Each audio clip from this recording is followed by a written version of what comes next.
Se un uomo non ha scoperto nulla per cui varrebbe e vorrebbe morire, non è adatto a vivere. Così si spiega da parte di se un uomo non ha scoperto nulla per cui vorrebbe morire, non è adatto a vivere. Paolo, spiega di lei, aveva ben scoperto perché lui era adatto a vivere.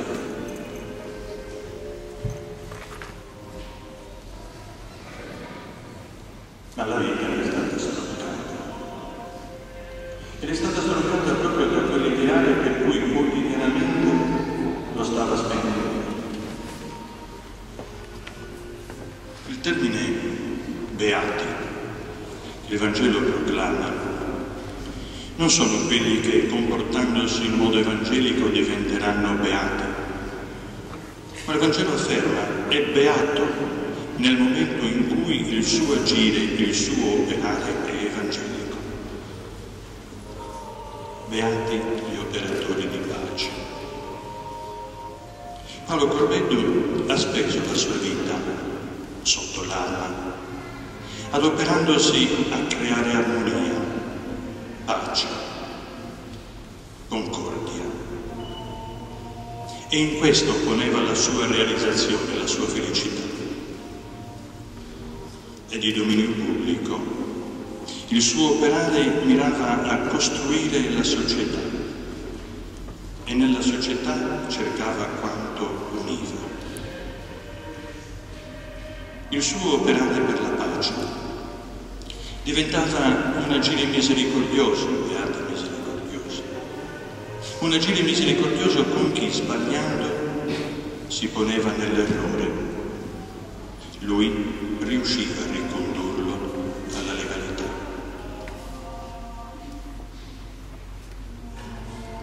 Ogni uomo che passa lascia, Aurelio, non un testamento, un insegnamento, una traccia. Peraltro ce lo ricorda San Paolo anche, che scrive ai Corinzi: a Adamo è venuta la morte, da Cristo viene la risurrezione. Infatti, continua, in Adamo tutti moriamo e in Cristo tutti ricevono la vita. Possiamo essere qui presenti così numerosi per motivi differenti, per solidarietà con l'arma, per condividere il dolore dei parenti, per sentire ancora vicino un amico, per dirgli ancora un grazie per quanto ha fatto spendendo la sua vita, forse anche per ringraziarlo di qualche gesto consumato a nostro favore. Ma certamente siamo qui per un atto di fede, per affermare la vita, quella eterna, in cui Paolo è già inserito. E noi preghiamo per lui, perché il Signore abbia pietà delle sue debolezze proprie della natura umana, e perché riconosciamo quanto di buono, seguendo le sue coscienze e la sua fede, ha fatto tra noi.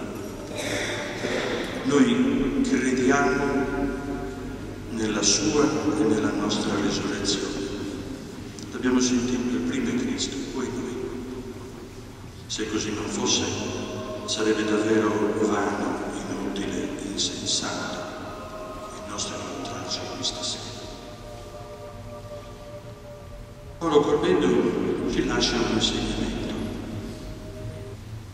È possibile, pure sotto le armi, sotto l'arma, impostare la propria esistenza secondo lo spirito delle beatitudini e vivere così nella realizzazione di se stessi, cioè essere beati. Anche chi gli ha spezzato la vita ci insegna qualcosa. E noi non possiamo allontanarci da questo tempio senza portarci dietro questi insegnamenti. La stampa locale, riportando il fatto, si è così espressa: da quel momento il pirata assassino si è reso irreperibile. Mi rivolgo a te, dovunque tu sia, per dirti: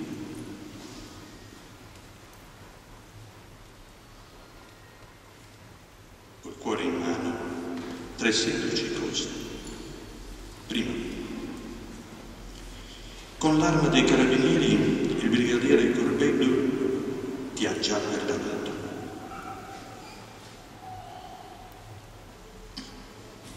Vieni e ricevi da lui e da loro questo abbraccio di perdono.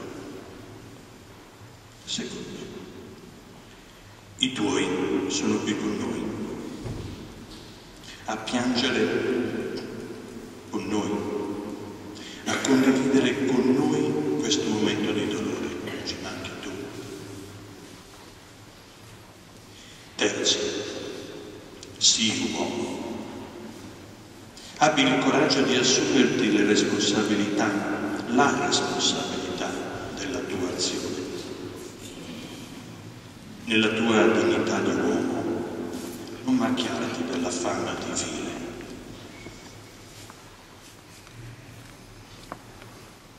In ciascuno di noi c'è un po' di Paolo Corbeddu che ci spinge in alto e un po' di pirata assassino che ci fa vivere o ci spinge a vivere l'ebbrezza del momento, incuranti del prossimo. In tutti noi c'è tristezza, stupore, silenzio, lacrime. Perché barattare la vita con realtà senza valori? Come un bicchiere di troppo, l'ebbrezza della velocità. Viviamo lo spirito delle beatitudini, non le grandi focacce ricchezze, la grande dignità umana, non l'arroganza che vuole spadroneggiare dovunque, ma la mitezza. Non seminiamo dolore intorno a noi, ma asciughiamo qualche lacrima, condividendo con gli altri il loro dolore. È solo vivendo così che avremo scoperto un qualcosa per cui vale la pena morire, un qualcosa che ci rende allora e solo allora adatti, capaci, degni di vita.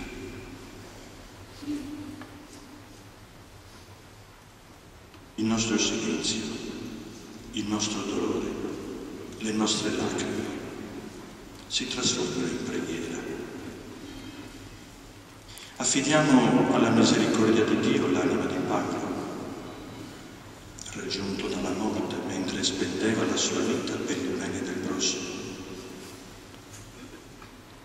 Preghiamo anche per chi, ignaro forse, con un folle gesto, ha tolto la vita a chi in quel momento si prodigava proprio per lui.